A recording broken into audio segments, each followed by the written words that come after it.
In Libya, Colonel Gaddafi says he has declared an immediate ceasefire and ordered military operations to stop. But still, there are reports that fighting is continuing in the eastern sides of the country. And France, the UK and other countries are still preparing to enforce a no-fly zone over Libya after receiving backing from the UN Security Council. Let's get some more details on this now from RT's Paula Slier, who is standing by live in the capital of Tripoli. So what does this announcement by the Libyan government mean? Is it a case of a contradiction in terms? The government calls for a ceasefire, and yet the reports of fighting that it's still going on. Well, we're certainly hearing that rebels feel it's a little more than a contradiction. They simply do not believe the Gaddafi regime. They say that they will not heed this ceasefire call. They point to the fact that clashes still continue in the east and the west of the country. We know that in the town of Mussa, which is some 200 kilometers from Benghazi, which is the rebel stronghold, there we're receiving reports of people who have been killed, among them children. There is clashes that also continue in the town of Ajdabir, which is a little bit closer to Benghazi. And just a short time ago, we heard unconfirmed reports that there had been 2 explosions outside the capital city of Tripoli.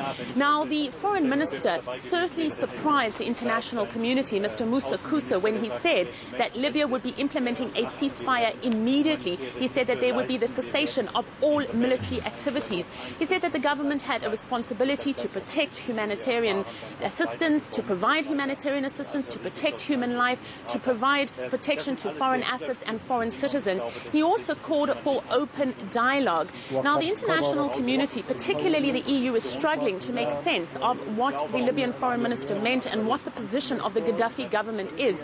You need to remember that it is less than 24 hours ago that Gaddafi's son, Saif al-Islam, said that all of this would be over within 48 hours. And he certainly was alluding to more violence and more protests and more military action on the ground.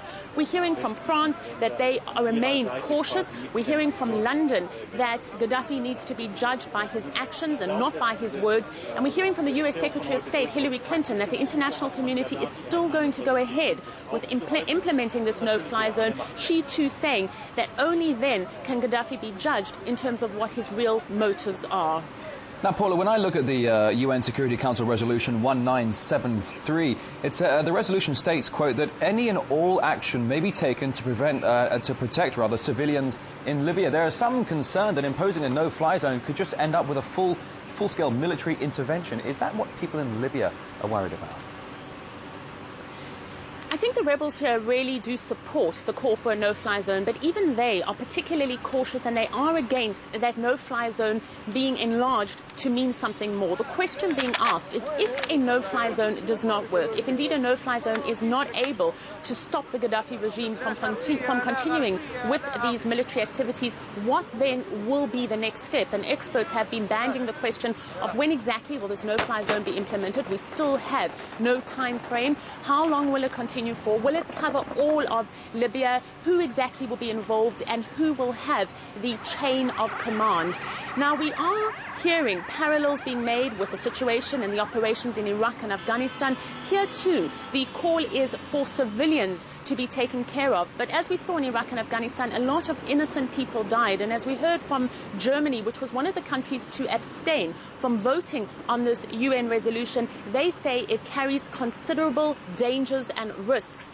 The same caution was voiced by the Russian ambassador to the United Nations. Russia, of course, another country who abstained from that UN resolution. Let's take a listen. In essence, a whole range of questions raised by the Russian Federation and other Security Council members remained unanswered, questions which were both concrete and legitimate, questions regarding how the no-fly zone would be enforced, what the rules of engagement would be, and limits to the use of force. Provisions were introduced into the text, potentially opening the door to large-scale military intervention.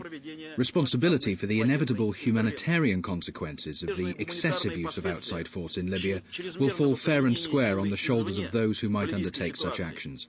If this happens, then not only the civilian population of Libya, but also the cause of upholding peace and security throughout the whole region of North Africa and the Middle East will suffer. There's a need to avoid such destabilizing developments.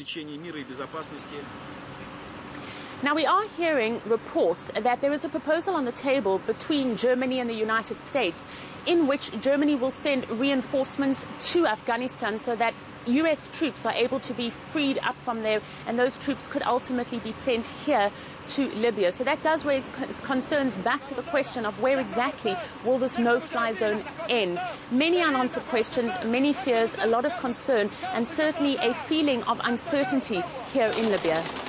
Well, the latest report we have from 10 Downing Street Paula is that the Prime Minister, Cameron, says that the fighter jets, the Tornado and Typhoons, are still on their way to that region. So we'll have to see how this all pans out. Artist Paula Slayer live in Tripoli.